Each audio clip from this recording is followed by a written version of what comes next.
Bonjour et bienvenue à cette vidéo. Je suis Jean-Marc, votre cybercoach. Dans quelques minutes, vous allez découvrir les 7 erreurs fatales à éviter absolument. Puis nous verrons ensemble les clés de la réussite en course à pied. Croyez-vous que c'est le hasard si des coureurs se blessent? Si d'autres sont souvent déçus de leur performance? Ou encore si certains abandonnent la course à pied par perte de plaisir ou d'envie? Je ne crois pas au hasard, à la malchance du coureur. Même si cela peut arriver, le risque zéro n'existe pas. Lorsqu'un coureur se blesse ou perd sa motivation pour aller courir, lorsqu'un coureur est frustré ou déçu parce qu'il sait qu'il peut mieux faire, c'est plus l'accumulation de petites choses qui font déborder le vase. Coureur, coureuse, voilà les 7 erreurs fatales à éviter absolument. La première erreur, c'est courir à la mauvaise allure. Savez-vous que 80% de l'entraînement se fait en endurance fondamentale? L'endurance fondamentale, c'est le footing à allure modérée.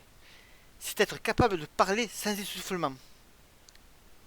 C'est aussi la base de l'entraînement. Vous allez par exemple vous en servir pour encadrer une séance intense.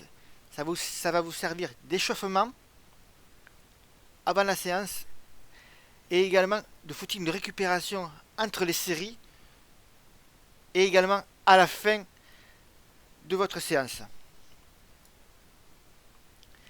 Les séances en endurance vous apportent au moins autant de choses que les séances intenses, les séances de fractionné. J'ai tendance souvent à dire trop de VMA, tu la VMA. Il y a beaucoup de coureurs qui veulent faire de l'intense quasiment à chaque fois qu'ils se mettent les chaussures de running au pied. Si vous réalisez trop de séances intenses, rappelez-vous, 80% de l'entraînement, c'est des footings. Si vous réalisez donc trop de séances intenses, une fatigue générale va s'installer. Votre corps, votre organisme ne récupère pas assez vite. Et là, le risque de blessure, ça s'accentue. Comment répartir ces séances?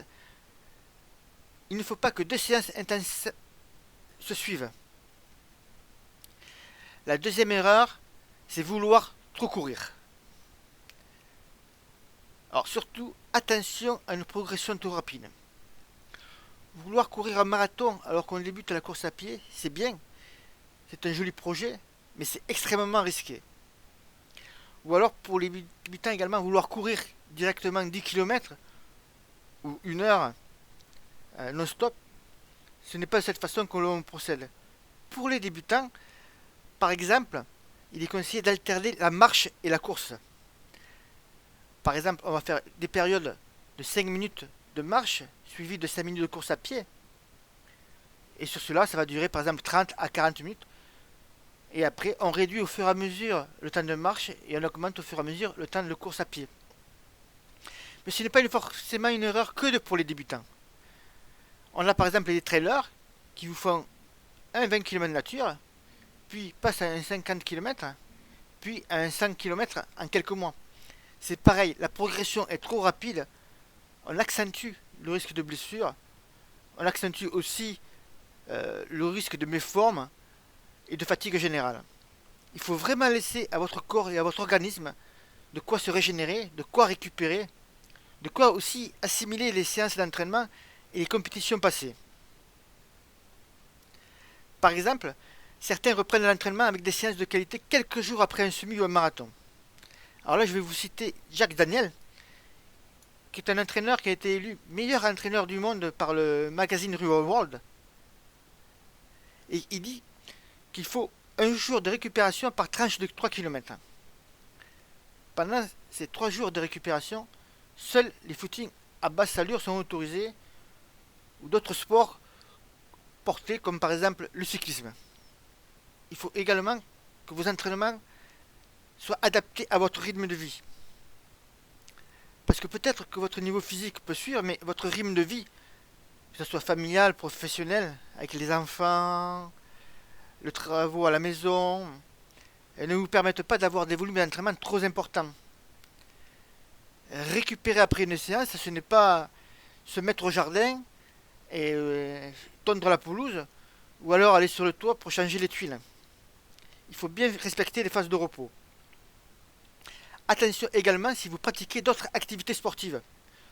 Musculation, cyclisme, fitness. Il y en a qui font beaucoup d'enchaînements. Et donc il faut vraiment faire attention à cela. Maintenant, on va passer à la troisième erreur. La troisième erreur, c'est ne jamais s'évaluer. Alors, j'aurais pu mettre cette erreur en premier, mais car les deux premières erreurs vont un peu en découler. Mais par exemple, beaucoup de coureurs ne connaissent pas leur allure de course. Même si connaître ses allures n'est pas primordial lorsqu'on court pour le plaisir, il est quand même important de les connaître et cela peut décourager la majorité parce que les résultats ne suivent pas. Alors pour s'évaluer, il existe plusieurs tests. Vous avez le test 20 mal, c'est un test qui se fait sur une piste d'athlétisme avec des plots qui sont mis à une distance de 20 mètres les uns aux autres. Et vous avez un appareil qui envoie des bips. Et ces bips augmentent au fur et à mesure du temps. Alors par exemple, on va partir sur 7 ou 8 km/h. Et puis régulièrement, les bips vont s'accélérer avec une vitesse de 0,5 km/h en plus. Par exemple, vous allez passer de 8 à 8,5 au bout de quelques minutes. Et ça va augmenter comme cela. Le test s'arrête lorsque vous ne pouvez plus suivre tout simplement l'allure. Vous avez aussi les tests de Cooper ou de semi-Cooper, c'est tout simplement courir pendant 6 minutes ou 12 minutes sur une piste et faire le maximum de distance. Nous verrons ensuite dans les clés de la réussite en course à pied que nous préférons le test de semi-Cooper. Plusieurs études scientifiques ont montré que le maintien du taux de sa VMA est compris entre 4 et 8 minutes. Donc le semi-Cooper 6 minutes est parfait. Vous avez également les tests de clinique. Vous allez dans une clinique ou dans un endroit spécialisé pour passer un test sur tapis, de préférence si vous êtes coureur, insistez bien là-dessus. Et là, vous avez un médecin qui vous accompagne avec toute une série d'appareils pour vous faire courir sur un tapis et vous en saurez beaucoup plus après sur vos seuils ventilatoires, sur des différentes données scientifiques. Ce test est très intéressant à faire, notamment si vous avez au-delà de 40 ans. Il peut être très intéressant de faire ce test clinique. Mais attention, s'évaluer régulièrement ne veut pas dire s'évaluer tous les mois. Je pense que faire un test de VMA tous les 4 à 5 mois, c'est un bon rythme, c'est une super idée. Alors, pour ceux qui sont allergiques à ces tests, il y a une autre méthode. Oui, il en existe plusieurs, mais je vais vous citer celle-là.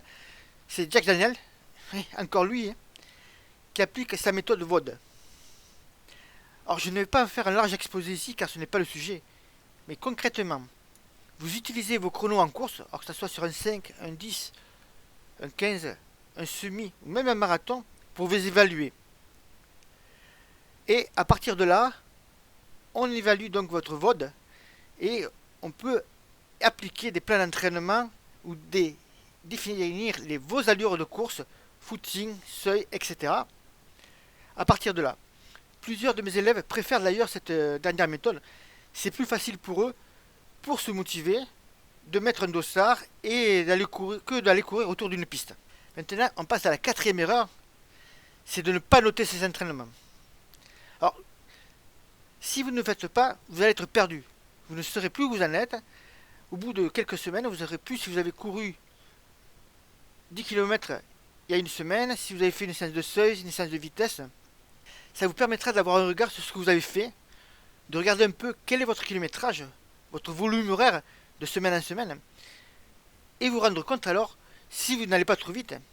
C'est-à-dire par exemple si vous avez fait une semaine avec 20 km, et la semaine suivante il y en a 60 par exemple. Car vous le savez, une progression trop rapide, c'est le meilleur moyen de finir explosé et de se blesser. Et pour cela, vous devez profiter des nouvelles technologies. Je pense notamment au carnet d'entraînement en ligne. Si vous avez une montre GPS ou simplement une montre connectée, vous avez la possibilité d'envoyer vos séances sur un serveur en ligne de la marque. Profitez-en, ça se fait automatiquement. Vous pourrez alors y rajouter quelques commentaires, comme vos sensations, la fatigue, le stress, votre condition, votre forme du moment, les conditions climatiques aussi, car ça joue énormément sur vos entraînements. Et ça, après, ça vous donnera un aperçu de ce que vous avez fait, de ce que vous pouvez améliorer. Maintenant, on passe à la cinquième erreur. C'est ne pas varier ses sorties. Toujours courir au même endroit.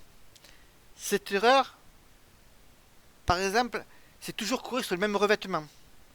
Toujours courir sur la route, tout le temps faire de la piste, ou tout le temps courir sur des sentiers et des chemins. C'est aussi toujours faire le même parcours.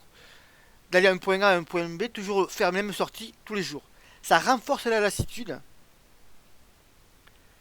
Et on a également constaté que la répétition des séances constamment sur les mêmes revêtements, en règle générale, ça amène également des pathologies des blessures. C'est un point à souligner très important, comme celui de toujours faire des séances rapides, toujours courir sur le même revêtement, par exemple sur la piste d'athlétisme. On peut également rajouter courir toujours dans le même sens dans la piste, le sens d'une aiguille d'une montre. De temps en temps, le faire dans l'autre sens va vous permettre de varier et d'éviter certaines pathologies. Trail ou route, vous ne devez pas choisir. Si vous êtes coureur sur route, sur le bitume, essayez de trouver quelques endroits pour courir sur de l'herbe, sur de la terre. Allez courir de temps en temps en sous-bois. Ça peut être vraiment très intéressant.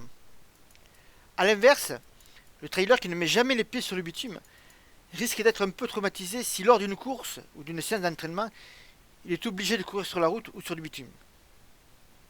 Donc autant le coureur sur route, lui, ça lui fait plus rien musculairement de courir sur la route, mais par contre les articulations, elle n'aime pas trop. Le coureur en nature, lui, a l'habitude de courir sur des sols très souples. Il ne va pas vraiment aimer, du point de vue musculaire, d'aller sur la route. Par contre, il est intéressant pour le coureur sur route d'aller faire un peu de trail. Ça va renforcer ses muscles, mais également un peu ses chevilles. Il y a vraiment plein de gains, plein de choses à prendre sur chacun des revêtements sur lesquels on peut courir. Alors, variez, n'hésitez pas à sortir les sentiers battus, comme on dit. Maintenant, nous allons passer à la sixième erreur. C'est la saison sportive mal construite. Bien sûr, si vous ne tenez pas un calendrier de vos entraînements, ces risques d'erreur sont beaucoup plus graves et arrivent plus souvent. Par exemple, si vous programmez trop de courses, il faut vraiment être capable de cibler un peu les courses qui vous font plaisir dans un premier temps, mais aussi les courses sur lesquelles vous pensez pouvoir battre vos meilleurs chronos, que ce soit sur un 10, un semi ou un marathon. Vous devez pour cela cibler un peu ces courses. Certaines de ces courses seront objectifs.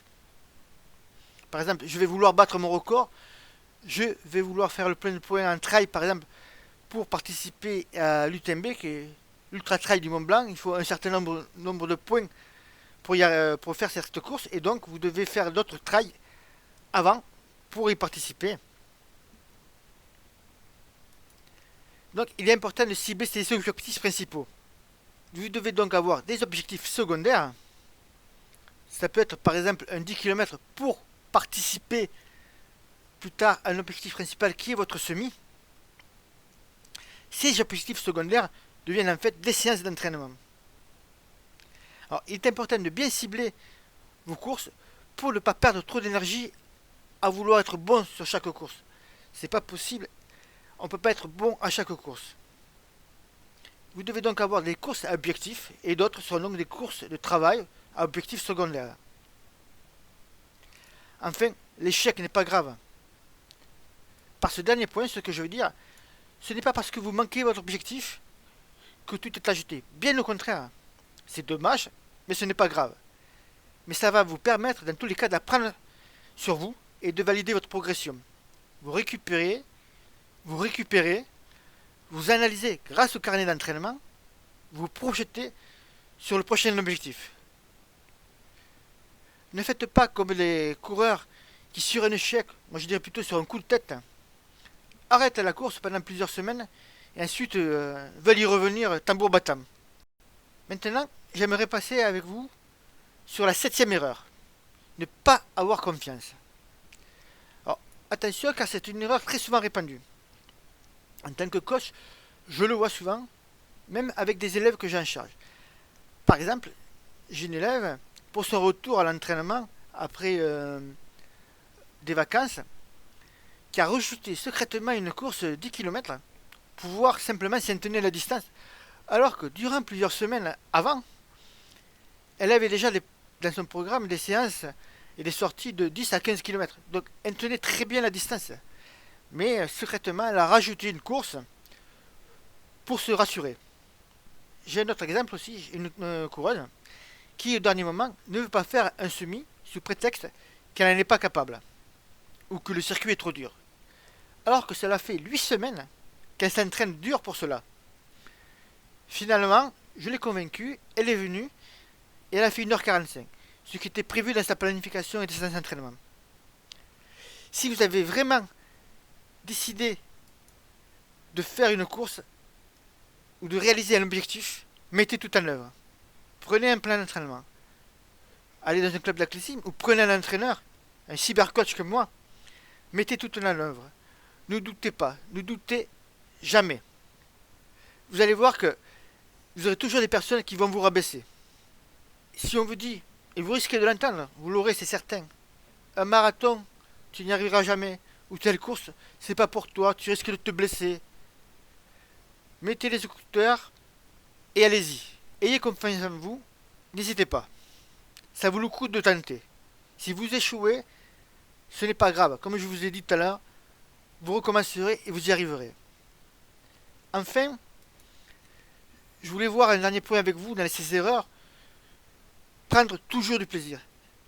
Sans plaisir, vous ne pourrez pas progresser. Il faut que vous preniez du plaisir à mettre vos chaussures pour aller courir, même si vous savez que la séance va être difficile. Prenez toujours du plaisir. Vous progresserez en ayant toujours ce plaisir. Les coureurs qui abandonnent sont souvent des coureurs qui n'ont plus de plaisir, qui n'ont plus d'envie à aller courir. Ayez toujours cette notion de plaisir. Il vaut mieux parfois reporter une séance si vous avez le moral dans les chaussettes, mais prenez toujours ce plaisir pour aller courir, c'est très important. Maintenant, on vient de voir les 7 erreurs fatales. Nous allons voir les clés de la réussite en course à pied. Vous désirez courir tout en prenant du plaisir. En évitant les blessures, en commettant le moins d'erreurs, je vous en donne quelques-unes à l'instant. J'espère que vous les avez notées, ou alors revoyez la vidéo. En évitant les douleurs également. En devenant tout simplement un coureur heureux et épanoui. Alors vous pensez peut-être que vous avez tout essayé pour progresser en course à pied. Si vous lisez ces mots, c'est que vous n'êtes pas satisfait de votre forme actuelle. Vous voulez vraiment progresser en course à pied. Et vous savez que vous pouvez mieux faire. Mais avant de présenter les clés de la réussite en course à pied, je vous présente les auteurs. Nous avons Frédéric Hurlin, qui possède un Masters en sport d'endurance. C'est l'un des diplômes les plus élevés. Il forme par exemple les élèves STAPS. Il possède également une licence sciences et techniques des activités sportives, ainsi qu'un diplôme d'entraîneur triathlon. Et moi-même, votre cybercoach Jean-Marc Anrial, je suis entraîneur FFA premier niveau et triathlon BF5. Et je possède le tronc commun du BES. Également une formation de base nutrition certifiée CPD. Mais dans les 10 clés de la réussite en course à pied, nous allons faire intervenir des professionnels comme le docteur Didier Souveton, le podologue sportif Daniel Benjamin, le diététicien David Padaret et bien d'autres encore. Nous avons donc les diplômes et les compétences pour vous aider à franchir un cap en course à pied, pour vous aider tout simplement à réussir, à réaliser vos objectifs. Les clés de la réussite, c'est tout simplement un coffret ultra complet. Vous recevez d'abord notre livre papier et les 10 clés pour progresser en course à pied. Vous avez ensuite accès à plus de 15 heures de conseils et astuces dans un espace privé accessible 7 jours sur 7, 24 heures sur 24, avec les professionnels du sport que j'ai cités.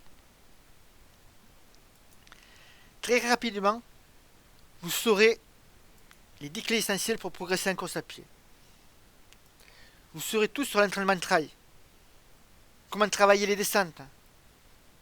Comment travailler également les montées. Vous connaîtrez les clés et les erreurs en nutrition sportive avec le docteur Didier Souveton. Vous connaîtrez tout et vous saurez tout sur le marathon. Quelles sont les allures à respecter. Comment construire son plan d'entraînement. Là aussi, beaucoup d'autres conseils vous attendent. Petit à petit, vous saurez comment améliorer votre VMA pour courir plus vite. Par exemple, vous saurez réussir également correctement vos échauffements pour éviter des blessures. Vous serez de plus en plus confiant pour bien choisir vos chaussures avec notre guide PDF de 102 pages. Ou alors, comment bien vous entraîner en hiver avec 10 nouvelles clés. Vous connaîtrez également les secrets des champions avec nos interviews. Nathalie Mauclair qui a été 2 fois championne du monde de trail. Thierry Breuil, champion du monde de trail également par équipe. Mohamed Serbouti, en dessous de 2h30 sur marathon. Mais nous allons encore beaucoup plus loin. Les mises à jour sont gratuites et c'est valable à vie. C'est-à-dire qu'avec les clés de la réussite en course à pied, lorsque nous rajoutons une vidéo, lorsqu'il y a une nouvelle interview, lorsqu'il y a des nouveaux conseils, que ce soit sur l'entraînement, la nutrition, le matériel, cela sera mis automatiquement dans votre espace privé, gratuitement, et c'est valable à vie. Imaginez la bibliothèque que vous allez pouvoir constituer rapidement et durablement. Et surtout, vous ne serez jamais seul. Sur ce point, je vais y revenir dans quelques instants. Ça, c'est une question que vous devez vous poser maintenant. Alors, pour retrouver toutes les informations contenues ici, il vous faudrait acheter plusieurs dizaines de magazines. Je pense que vous dépasserez alors facilement 350 €. Un magazine coûte entre 10 et 12 €. À l'intérieur, vous avez 50% de pub. Pub sur le matériel, pub sur les produits, etc.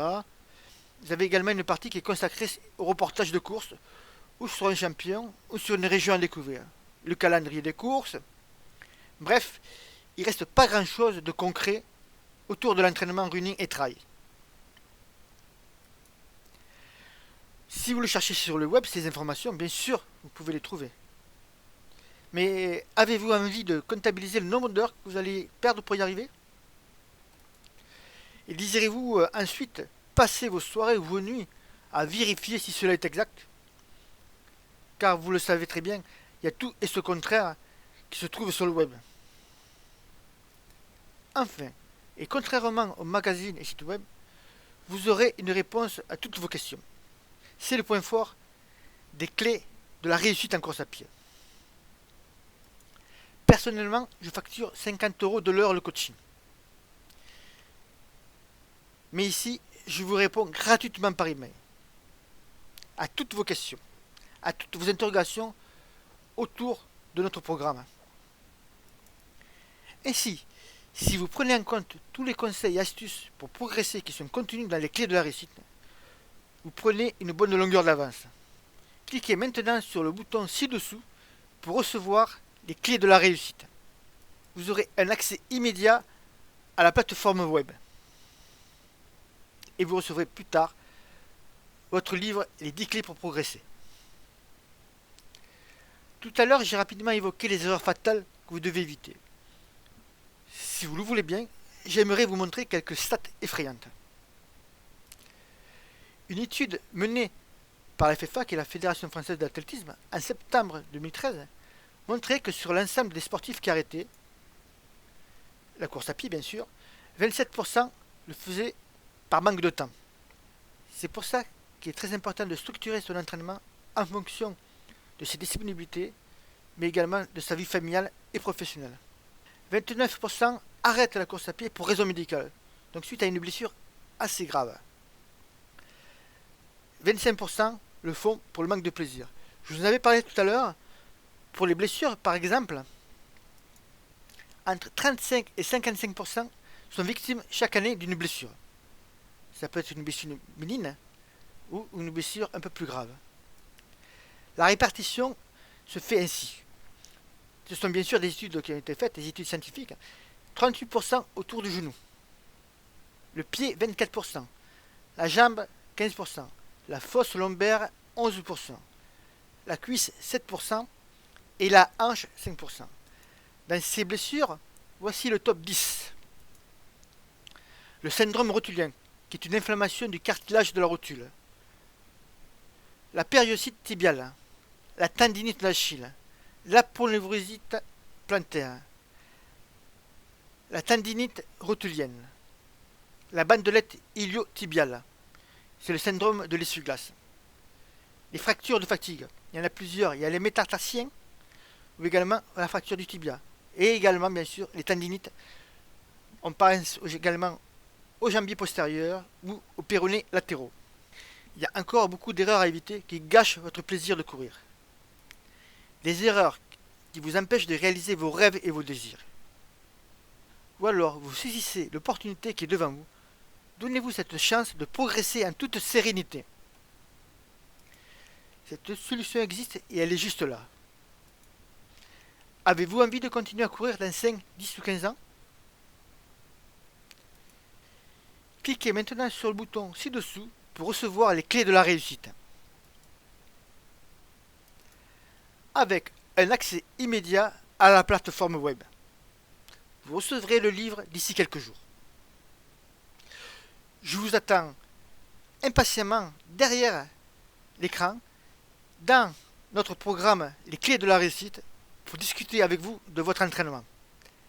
A très vite et bon run!